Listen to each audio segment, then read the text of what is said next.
The rug was pulled out from underneath her. She didn't feel confident. She didn't know if she could make it. Yet she rose like the phoenix, leading herself and her family to a new beginning. And you can too. Are you ready? The Cornelia Stephanie Show, Lady Boss, knows what women want to be free, to speak their voice, live in financial freedom, and build businesses that radiate wealth, leaving legacies we can be proud of. Join Cornelia, Dana, and Diane the first and fourth Friday every month as they raise the roof to inspire confidence in all women. Welcome, everyone. Welcome to the show. Handle the Lump, Heal Your Life, Part 8. We've got an amazing show for you today. Dana Terrio, welcome to the show. Hi, thank you. How excited are we for what it is that we're going to be talking about, right? Over the moon. Over the moon. It's hard to stay grounded. So you and I have been manifesting our world trusted, beloved, renowned guest that we're going to be introducing you to for the last 6 months. What do you have to say for yourself, Dana? What do you have to say for yourself? Christmas came early when you gifted me this confirmation. I bow to your eminence, Dr. Northrup. You have no idea how I have been such a long-time student of your life work. I'm so excited. Thank you so much. Wonderful. We are so excited because we're going to be sharing our own personal stories of how you have empowered us. But first, we want to, Dana, do you have anything else you want to say before about the Handle Your Lump, Heal Your Life series? Because this is your baby, honey. You have created this magnificent handle. It's a handle, babe. It's a handle. Handle the lump, heal your life. You know, changing lives all over the world for women to become empowered, which is exactly what Dr. Christiane Northrup stands for and represents for all of us. So we all have our stories, but do you have anything else you want to say before I introduce our beloved guest? Sure. The series Handle the Lump is transactional on handling the lumps and bumps of life with breast cancer. Heal Your Life is very inspired by Louise Hay, very transformational. So really, this product that came into my awareness through my doctor, Veronique Desaulnier, Dr. V is known as, this is a beautiful tool because my mission is to empower women and growing girls to go more low tech and high touch. And if Jack Canfield and Dr. Northrup had a baby, her name would be First Lady Focus Day. I want to inspire in my movement for the first of every month for all women and growing girls to take practical and tactical care of their breasts with this wonderful training tool. So that is what I want to say about our model. And where can people get that beautiful model? It's called My Breast Friend. And where can people get it? At mybreastfriend.com/Dana. Wonderful. And we'll put the link in the description below, so you'll be able to have it at your fingertips. Now, without any further ado, our beloved guest, Christiane Northrup, MD, is a visionary, pioneer, and beloved authority in the field of women's health and wellness. A board-certified OBGYN physician who graduated from Dartmouth Medical School and did her residency at Tufts New England Medical Center. Dr. Northrup was also an assistant clinical professor of OBGYN Maine Medical Center for over 20 years. Recognizing the unity of body, mind, and spirit, Dr. Northrup helps empower women to tune into their innate inner wisdom to transform their health and truly flourish. Dr. Northrup's work has been featured on Super Soul Sunday, on OWN, The Oprah Winfrey Show, The Today Show, the NBC Nightly News, The View, Rachel Ray, Good Morning America, 2020, and The Dr. Oz Show. Women clearly trust Dr. Northrup's approach. In 2013, Reader's Digest named her one of the top most trusted people in America.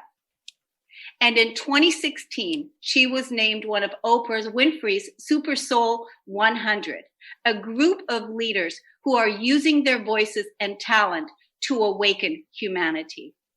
It's my deep honor and pleasure to bring to you Dr. Christiane Northrup. Welcome to the show today. What a pleasure. Thank you so much. Thank you. It's so wonderful that you're here, because this book that I'm holding in my hand, by the way, there is a link that we're going to be showing throughout the broadcast that people can get this link. There's an audio book that's available, a special price for the audio book for all those people that love listening to audiobooks, and the paperback together. There's a special price. But I truly feel that this book is a book that needs to be the recommended reading for the entire world. You know, I have to agree with you, because it took me about 40 years to figure it out. I mean, to figure out, why did I feel like I wasn't doing enough? Why did I keep attracting the same kind of person over and over? One of the things about your work is that you're teaching women how to trust themselves and create a legacy. And if you have somebody in your life, a parent maybe, or a spouse, even a child, who's constantly undermining your efforts because that's how they fuel their life, but you keep thinking you're doing something wrong, you need to uncover that pattern. Because of all the things that I have ever taught, this is the one missing link. You know, the women who they're exercising, they're taking supplements, they're taking care of themselves, but nothing seems to do it until they realize, oh yeah, I keep leaking my energy toward that person who does not have my best interest in mind. They are just getting what's called narcissistic supply from me. And this is something that took me a long time to figure out, because it's not recognized in our culture. Energy vampires have kind of run the planet. You know, we're in the post-Me Too era. Harvey Weinstein is an energy vampire on steroids. And then, of course, we had all the rest of them, Epstein, even Bill Cosby. And for years, like starting in the 80s, my patients would sit on the couch in my office and they would tell me what was going on with their health, why they were bleeding and all that. And my colleagues, my whole profession said, oh, your patients are crazy. We only have normal women. No, what I had was the women who were telling me the truth because I believed them. But it really wasn't until my own experience of, I had my own Harvey Weinstein, a businessman I was working with. And I thought, like many women, that I needed this guy to do it, that I couldn't do it on my own. And later, at the end of the whole thing, I found out he had 4 different passports, you know, a real sociopath. We have the show Dirty John, which is an amazing podcast and an amazing TV show now that shows how charming and charismatic energy vampires can be. There is, of course, a spectrum. So, you know, there's some people, they're a little self-centered. You can deal with that. Then on the other end of the spectrum, there's the sociopaths, the psychopaths.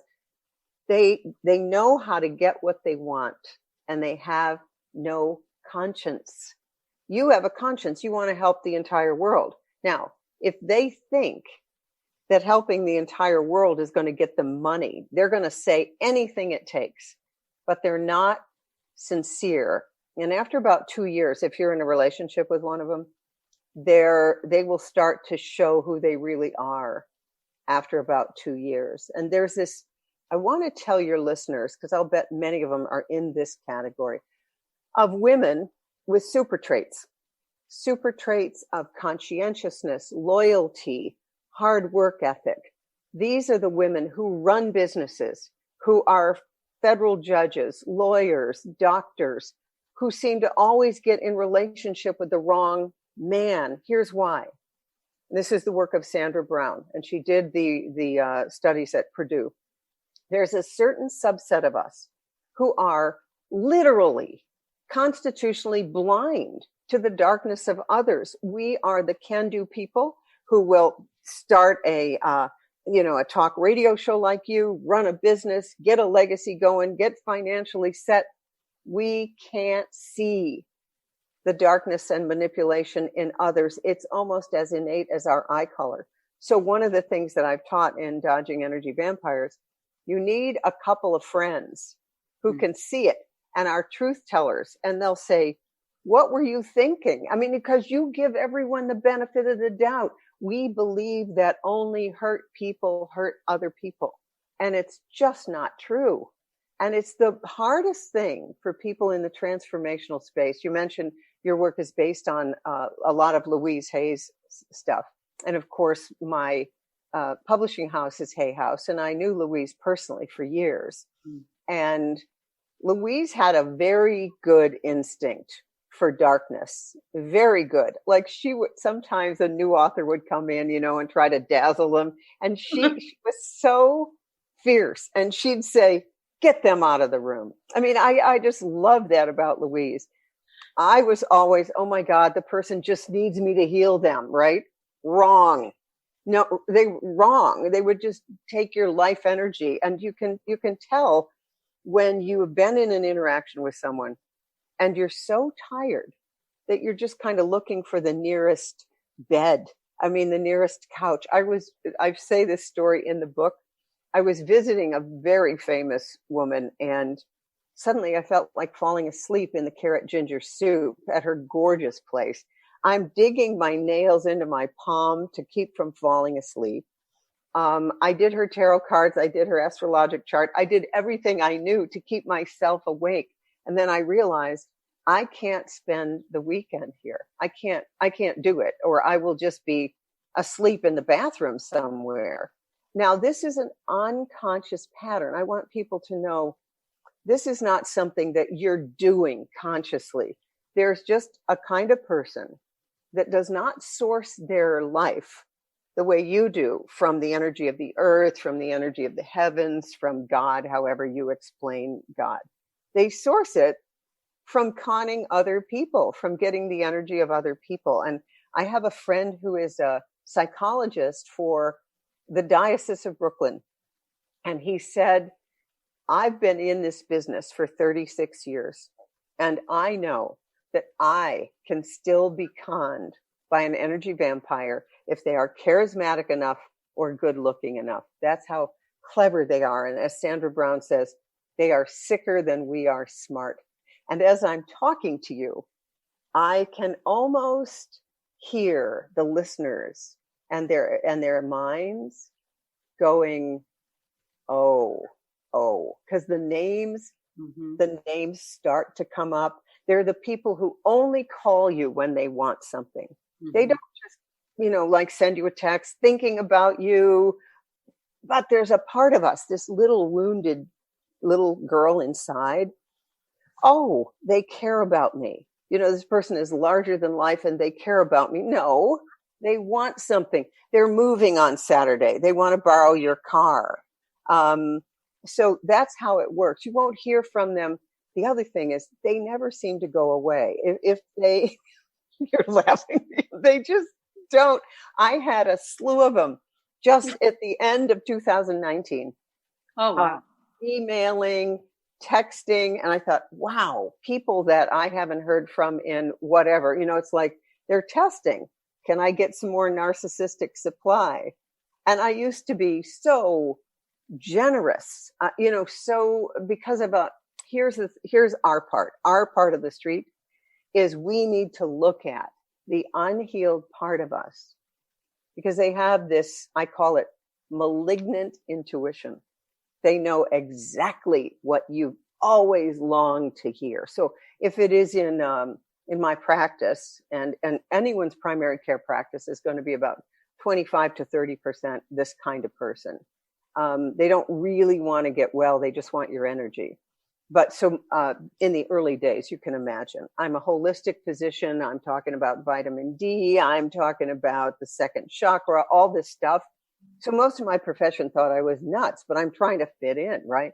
Yeah. So I'd have patients come in who agreed with me and they had sought out this kind of a doctor. But the bad ones would say, oh, thank God I found you. You're the only person who could ever heal me. Now that's a hook that I would impale myself on. You're the only person. Well, that's never the case. We attract what we need in the moment and it can come from anywhere. And I had a big, rescue complex, like a rescue addiction, like many, many women do. I can help you. And then in a romantic relationship, that's where things get, whoa, like, oh, you're the most beautiful woman and you're so sexy. And, and especially as you get into midlife and beyond, and our society says, that's it for you. You're never going to find love, or all the men want someone who's 20 years younger, all that stuff that we have in our heads. Then when someone comes along, like my particular sociopath, and says, man, you are the best thing ever born. And all he wanted was my reputation, my email list, he was never going to be there for me. And the story is so funny. You can't make these things up. He took me to Denmark and put me up in the bridal suite, the honeymoon suite, where he had been with his first wife. Now, luckily, I didn't go alone. I mean, I went with business associates, but he was trying to woo me. I was just trying to get a business done. He was putting all this other stuff, but that's because he could see in me an empty place that's no longer empty at this particular point. So we've got to look at what is the part of us that attracts this, because we have, especially the old souls. Now, let me explain what I mean by old souls. Mm-hmm. And on your program, we can talk about this stuff because it's transformation. If we were on a different show, I would just say, go and read George Simon's book, In Sheep's Clothing, because he is a clinical psychologist who spent years and years teaching therapists how to recognize this type of character. I believe there's this old soul empath type. Those of us who've had lifetime after lifetime after lifetime, we've had particular skill sets of being shamans, being interested in crystals, being interested in angels, maybe seeing visions, all of that. And in the mainstream culture run by darkness with a capital D, we've been the ones kicked off the mountain after delivering the queen's baby, burned at the stake, that kind of thing. And so we are particularly vulnerable to, we're kind of like bracing ourselves for, oh God, here it comes again, because our culture doesn't believe in anything except by what we can measure and what's logical and linear. When I was in med school, I was dating a man who said, I don't understand how a woman of your intelligence can believe in angels. It's like that. But our biggest gift is when we own this part of ourselves, loud and proud. I just went to see the movie Frozen 2 with my granddaughter. Everything is in there. I couldn't believe it. Disney has it right. I thought, oh, whoa, how do we right the wrongs of the past that we have done to the feminine, to the planet, to indigenous populations? It's all in there. There's about how water maintains memory, like the messages in water. It's all in a mainstream children's film called Frozen 2. It's happening. The light is getting lighter. The dark is getting darker. You see it everywhere. So we're starting to, and I don't want people to think things are getting worse, because you tend to think, oh my God, this is the end of it. No, it means finally this darkness that's been hiding and manipulating us, pulling the strings like a puppet for decades, is now out where we can see it. And the more women trust themselves, which is your work, the more you can give women a lifeline to trust themselves, the stronger we get, until we become emotionally detached from the energy vampire. And then we just laugh. And we're not trying to heal them. In fact, let me just say this, because there are going to be people listening, because I get this all the time on my Facebook page. That's not being very kind. You're being very judgmental. These people need love too. All of that is true. And the most loving thing you can do is allow them to hit bottom, or stop being a snack for them, because it'll keep them from hitting bottom. Now, in my experience, they don't change. And there's a saying, narcissists don't age well. So they tend to get worse, worse with age, because youth is such a defense, right? If you're really good looking and you're 21, you can get away with just about anything. But when you get to be about 65, not so much. So they get more and more desperate. But our job is to withdraw our energy so that they can feel what it's like to not have you. Of course, okay, now this is the bad news for those of your listeners who've been married to one of these dudes for years. When they finally see the truth of it, and I've said to friends of mine who were married to narcissists, are you going to be okay when this guy you've been married to for 25 years, 30 years, finds another woman in 15 minutes? When you finally had enough, are you willing to deal with the heartbreak of him finding someone else in 15 minutes? By the way, the same is true with men who go for women with borderline personality disorder. I mean, those are the women who have been married 5, 6 times. And, you say to yourself, how does she keep coming up with, man after man after man? Because the good men, the empathetic men, the old soul empath men, they believe they can save that woman, you see. And then she just drains the living life out of them, because you can't please them. No matter what you do, it's not enough. Because the only way it's ever going to be enough, right, is for us to source our life from what is the true source. And I had a business partner once who was an alcoholic, and she finally got into recovery in AA, and she was at a meeting once. And so what she said was, I can make everything my higher power except what actually is. And I think that's right. Yeah. That's the deal. And then there's another thing about why I wrote the book. And that's because I'm seeing all these mystery illnesses, chronic Lyme, fibromyalgia, chronic fatigue, Hashimoto's thyroiditis, and just mystery stuff. And almost every time there's a mother in their life who's a narcissist, or there's a brother, or there's an uncle, or there's a child that they're trying so hard to heal. And here's what we have to learn. We have to learn the ability to withstand someone being angry with us. It's hard. And that's why Cheryl Richardson, my friend Cheryl Richardson, who wrote, The Art of Extreme Self-Care, she's got a chapter, which I love. It's called Let Me Disappoint You. Because you're never, ever, ever going to download your own power unless you're willing to deal with someone else's rage that you're not doing it for them. You're not stepping up. And then they'll say things to you like, you're being callous, or you're pretty selfish. In fact, what I would like women to do as a mantra is, when someone says, you're being selfish, which just means you would like to sleep, you would like to eat, you would like to have a little money to yourself, that's being selfish, to have a boot camp where we learn how to withstand and stay with ourselves when someone else is calling us selfish. Mm-hmm. Now, I remember a time, so let me out myself. Years ago, I had a patient whose daughter was in labor at another hospital where I didn't even have privileges. And the daughter was about to have a cesarean. My patient called me and said, would you please call my daughter's doctor and talk him into preventing that cesarean? Now, imagine that boundary violation of her daughter and the other doctor. Here's the sick part.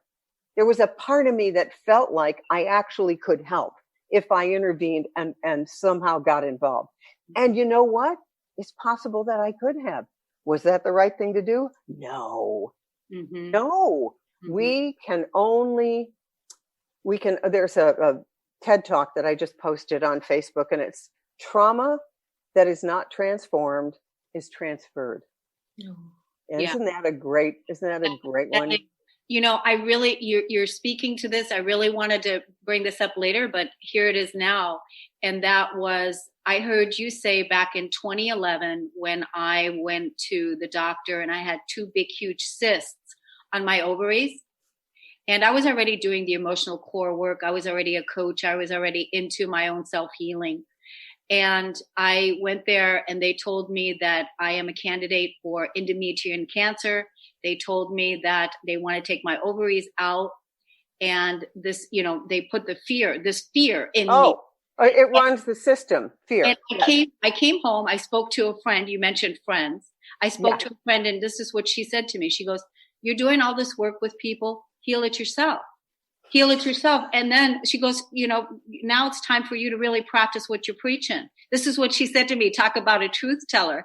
But here's the thing. I heard you say back in 2011, this is what you said. You said that cysts, anger in the cysts on the creative womb is anger at not having an outlet for expression. Yeah.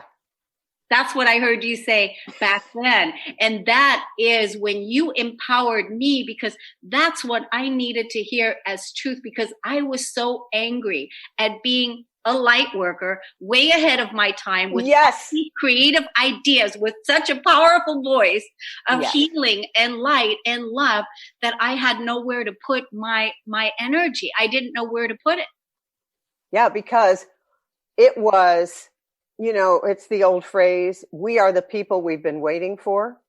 Yes. So, so we've been looking for the structures, the outlets for what we've had to share. And guess what? We had to create them.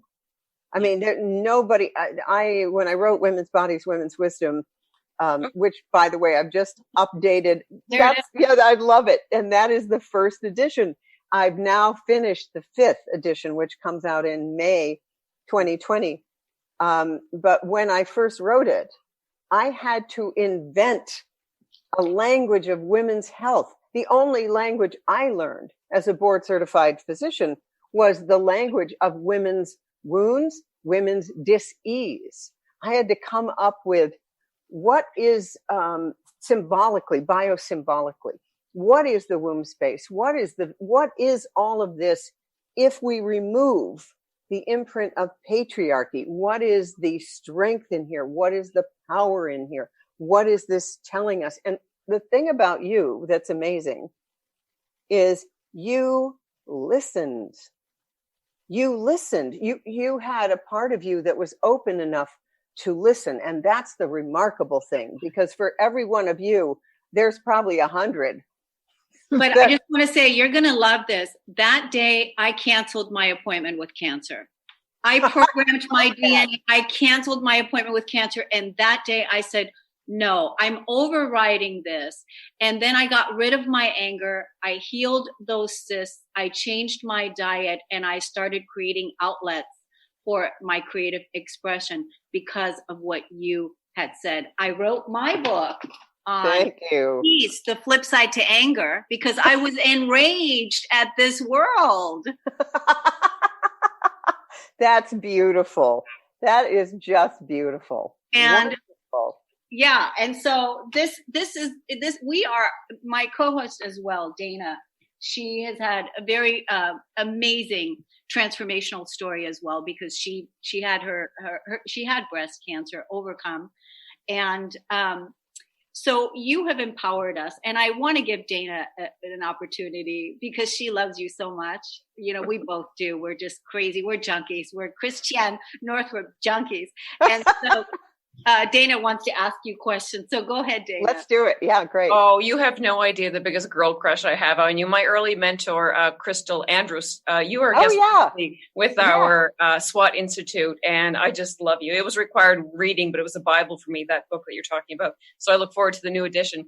That book, when I went under the knife for my mastectomy, the backstory for me, everyone has a Me Too cancer story, but I was 20 years of being overscreened and ultimately underdiagnosed. Oh, yeah. I was so nervous to go under the knife, but that book, I went back and I reread that book for years, and you talked about how to prepare for surgery, and I did the hypnotherapy, and it prepared me. When I went in for surgery, they checked my vitals and they said, "Do you work in healthcare?" I was just, and I was like so nervous. I did a natural birth, not to be heroic. I didn't want an epidural. Right. That book, I cannot tell you how it saved me in every way. It was just incredible. And I love in this book so much, you talk about so many things I want to say. The sweet spot of indifference. It has to come to that place, that sweet spot, because we make the mistake of believing in the best in others. That's right. With this one, the discerning difference is honoring our anger. I'm the author of an upcoming book, Honor Her Anger, on her honor. And the big thing is honoring anger. And you talk about righteous anger, the injustices. There's a difference with, and you talk about how it's jet fuel. And I just love that, because Cornelia and I talk about that, anger and emotions to heal. So I like that piece about the righteous anger. And our immune system has a moral compass. Yes. That's so important. That's right. I learned this from Dr. Mario Martinez, and he had worked with Buddhist monks. And he said they have an unbelievably high rate of type 2 diabetes. And he said, here's what he thinks it is. When you go right to loving kindness, which is what a Tibetan monk is taught, right to loving kindness, even though the Chinese are raping all the nuns and killing everybody. You'd think you might want to be a little pissed at that. But they go right to loving kindness. And what that does is it increases beta endorphin, which is a natural morphine-like substance that actually numbs pain. But the problem with that is that you literally become numb. And if anyone listened to that podcast, Dirty John, you will hear this kind of loving kindness trance that this woman is in, making all kinds of excuses for a guy who's so dangerous. But she's like, no, I'm a Christian. And I went right to forgiveness. No, as Mario says, you don't go to forgiveness. You go to anger first, then, and feel it. Yes. Then you can go to forgiveness. Which is honor the anger first. Feel the feeling first before forgiveness. Yes. Which is why we can't go and be in an inner city. In the inner city, those children that, those kids that are in the inner city, and we can't go in there and start teaching meditation practices when we really need to teach them how to feel their feelings, feel their rage, so that they don't act on their emotion, that they don't act that energy out, right? That's right. And then we can teach them to be calm. I mean, I heard a talk once where, the Dalai Lama was with his group, and they were bypassing. I call it a spiritual bypass. It is bypassing the anger, and they're bypassing. And he literally took his fist and he slammed it on the table, and he got pissed. He goes, "No, this is what we need to do." Wow. Yeah. And of course, what have women been taught? Don't be angry. Men are allowed to put their fist through a wall. Women aren't. So what do? We get depressed. So that's why, everyone's on Zoloft and Paxil, which I remember when Prozac just came out, and I had a woman came in, she was on Prozac, and she says to me, here's what I noticed. The tire on my car looks almost flat, but I don't seem to care. She said, I think I should care. And I thought, that's what we do. We just drug the jet fuel, the righteous anger, and make women think something's wrong with us, when in fact, if we harness that, like you both have done so beautifully, the world would change in an instant. Is it Florida Scott Maxwell? I think she said, if one woman told the truth about her life, the world would, go up in a flame ball. And so for me, this is so satisfying, because I'm seeing the two of you have been on this same path with me all along. What I'm seeing is that there's a lot of millennial women who haven't quite gotten there yet. Or even there's women that are past 65, 70 that have never gotten in contact with their anger. And you spoke about it earlier, these illnesses that are coming up, these weird illnesses that are coming up, because I wanted you to talk about anger in the physical body, what it does. Yeah. Okay. So here's what it does. Okay. So the anger that you're not expressing actually creates an entire body of inflammatory chemicals called eicosanoids. So that's cytokines, prostaglandins. These are all the stuff, by the way, that drugs like Celebrex, ibuprofen, aspirin, Motrin, all those do is quell the eicosanoids at the cellular level. Well, you can quell those long before it gets to that point. And in the face of excess insulin, because what happens is you're under stress, right? And the body is designed for fight, flight, or freeze. All right. And we're designed to run away from whatever it is for about, you get enough energy and enough blood sugar for about 10, 15 minutes of running away. All right. But what if you're listening to the mainstream news, or you're going to your doctor, something that I never do, by the way. I mean, my healthcare is massage, acupuncture, foot reflexology. And then when I renew my life insurance, they have to send someone to my house to do, all the cholesterol and the weight and all that. And it's always perfect. So, but if you go to the doctor at this point, it's a fight or flight experience. I mean, now here's primary care. Have you had your Pneumovax vaccine? Have you had your flu vaccine? Have you had your shingles vaccine? No one's asking you about your diet, your exercise, your health. No. They're asking you all these fear-mongering questions. Or if you haven't had your mammogram, then you feel guilty about that kind of thing. So it's just fear. So that means all the time, you have increased epinephrine and cortisol, and then increased insulin, because instead of running away, you feel like eating sugar and chocolate and brownies. And so in the face of high insulin levels and high blood sugar and cortisol, your body is like it's on prednisone. And if you've ever seen anyone who's on prednisone, who's had cancer and they're taking prednisone, their immune system is depleted, their skin gets thin, they get puffy, they put on 20 pounds that they can't lose. And that's what constant stress does to the body. You're literally on steroids all the time. And depression, by the way, which is anger turned inward, it's an independent risk factor for cardiovascular disease, the number one killer of women, and osteoporosis. Amazing, right? I mean, this stuff affects the physical body big time. Yeah.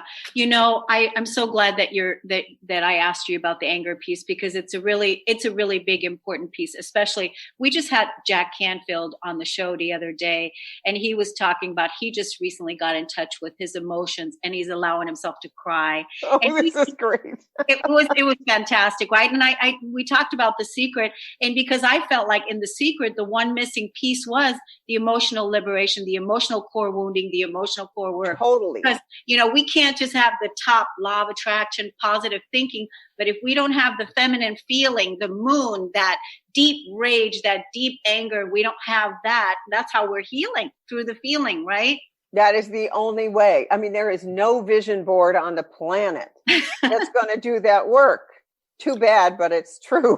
I have to ask you this question. So last night, when I was sitting here preparing for this amazing interview, I wanted to articulate this question in for this book, as far as the empath is concerned, because I personally am myself a super sensitive psychic empath. Yeah. And I have been suicide free now for the last 27 years. But prior to that, and also from my conditioning, from the time I was a little girl, I wanted to commit suicide. From the time I was a little girl up until 27 years ago. So as an empath, now I am looking at, is it possible that the empaths are so empathic to the collective energy and to the people around them, like I was to my mother, everything that she experienced in utero of not wanting me not being there, or me not supposed to be there. And, right. And then having to be her caretaker, caretaker as a young girl, not having my emotional needs met. And then that just kept spiraling and spiraling and spiraling. And so many people that commit suicide, they are empaths, and what they really want to kill is not themselves but the pain. And so I wanted to hear what your take was on suicide and being an empath. Okay, so what you did, those messages in utero, they go into your bone marrow, they go into your cells, and so what we need to know as an empath is that this stuff is the pain. It's not our pain. So when we need to reframe our feelings. We are like lint rollers. We're emotional lint rollers. We're picking up the emotions of everybody else, often emotions that they don't even feel.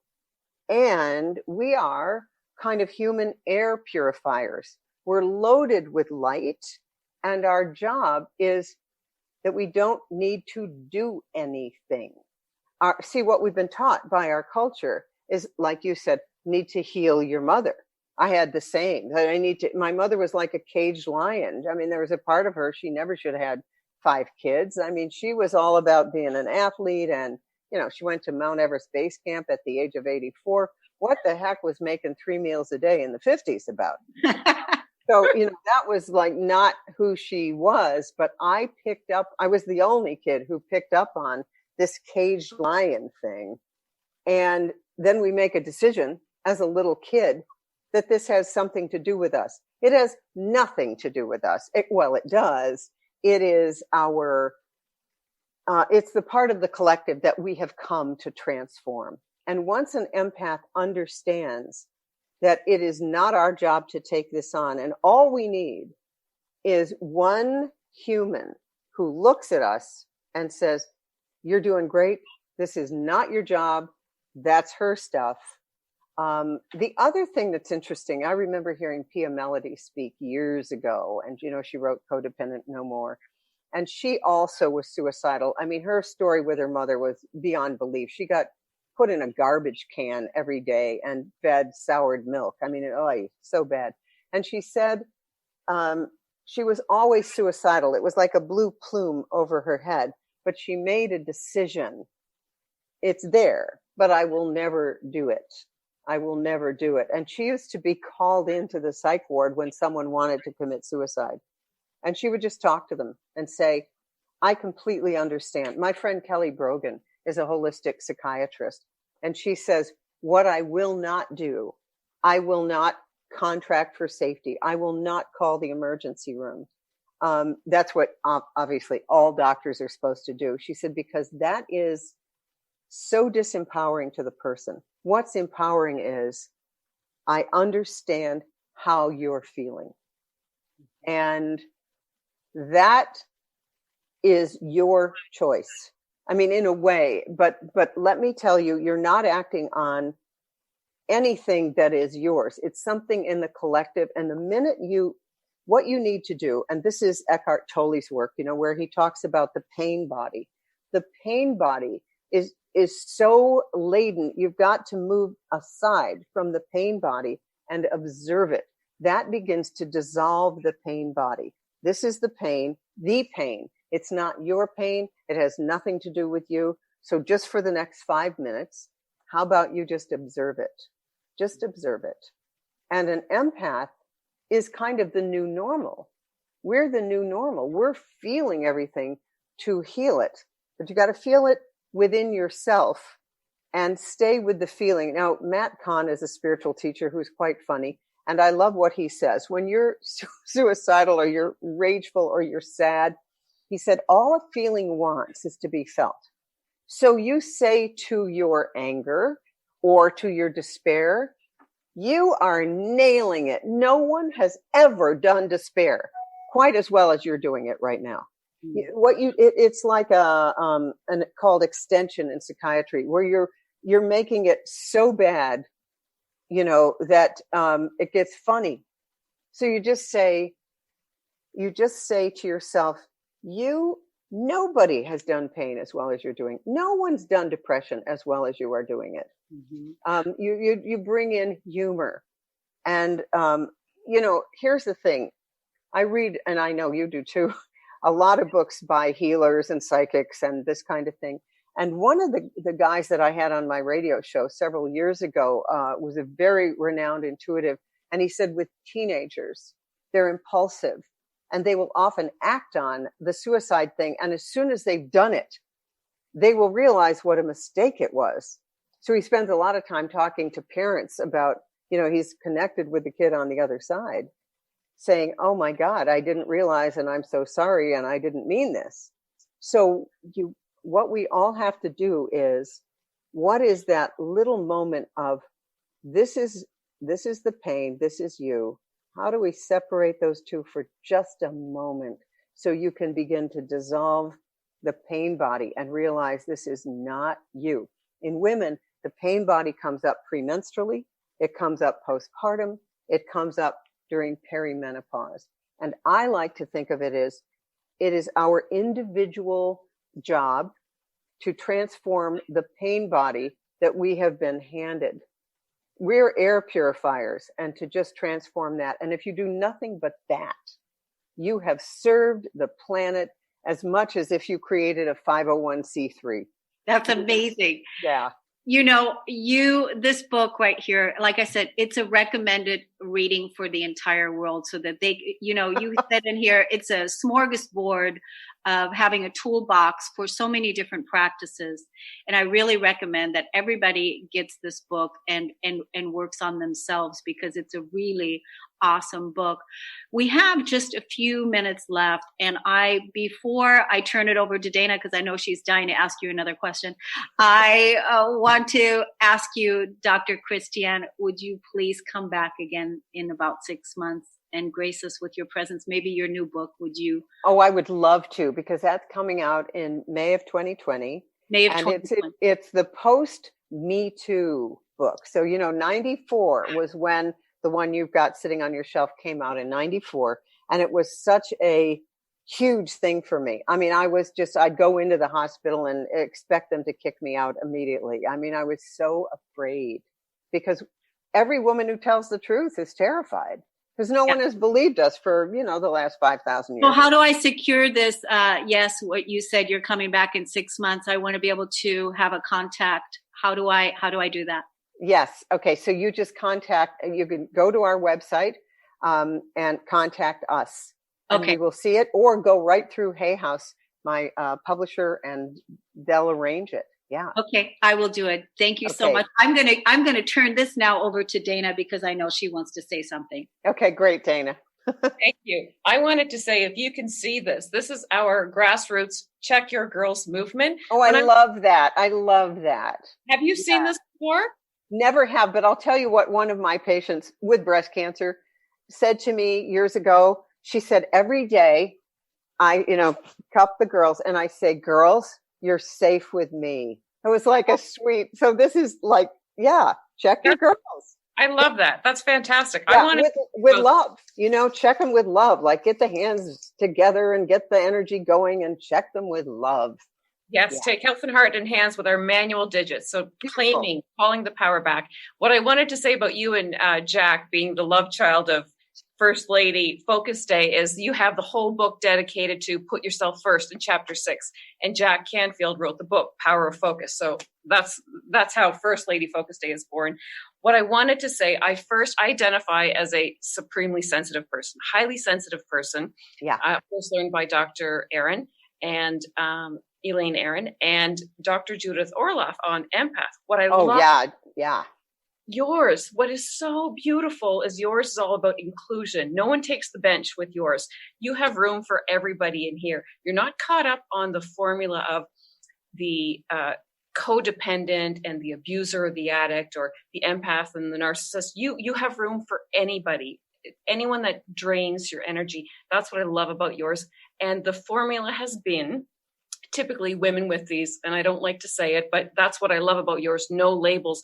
you make room for strong women. You're talking about women that are justices, that strong women with super traits. You make the difference here with conscientiousness of competitiveness, women that stand firm, that are not quitters, that are not codependent. This is because for so long, because I heard you say that on the Chris Work show, had you stayed in your marriage, you would have ended up with breast cancer. Strong women end up in these situations. So I want to give a shout out for those strong women out there that end up in unhealthy partnerships. That's right. And we've never been shown any other way. And that's why every one of us who does this and who says, I know how this happened, I do not blame myself, but from moving forward, I take full responsibility. And that's what your movement does. You're taking full responsibility for your creations, but not getting, washed away with, I'm a codependent, I'm a this, I'm an addict. By the way, I just have to say this. Anyone who is addicted to drugs or alcohol, the drugs and alcohol will make them into an energy vampire because addiction has all of the characteristics. Including marijuana? Yes, I would say marijuana, the people who require it. Mm-hmm. Yeah, because I mean, if you're smoking grass all the time, I want to say this about marijuana. The plant spirit itself is using you as a host. Mm-hmm. It's keeping the plant spirit alive. You're the host. They're like a parasite. So, I'm all about, if you need a little THC to sleep, a little CBD, that is quite wonderful. We all are born with an endocannabinoid system in our bodies. But when you use anything addictively, even vacuuming, to stay out of touch with what you know and what you feel, that's like an energy vampire energy has you. So you want to come back to the power of yourself. And so interesting, in the movie Frozen 2, it's what it's all about. I'm going to go see it. You got to see it. I mean, I'm there with my 4-year-old granddaughter and I'm saying, what is this? This is like, from the mouths of babes. Oh, that's beautiful. What I love about this book is you dedicated it to light workers everywhere. Yeah.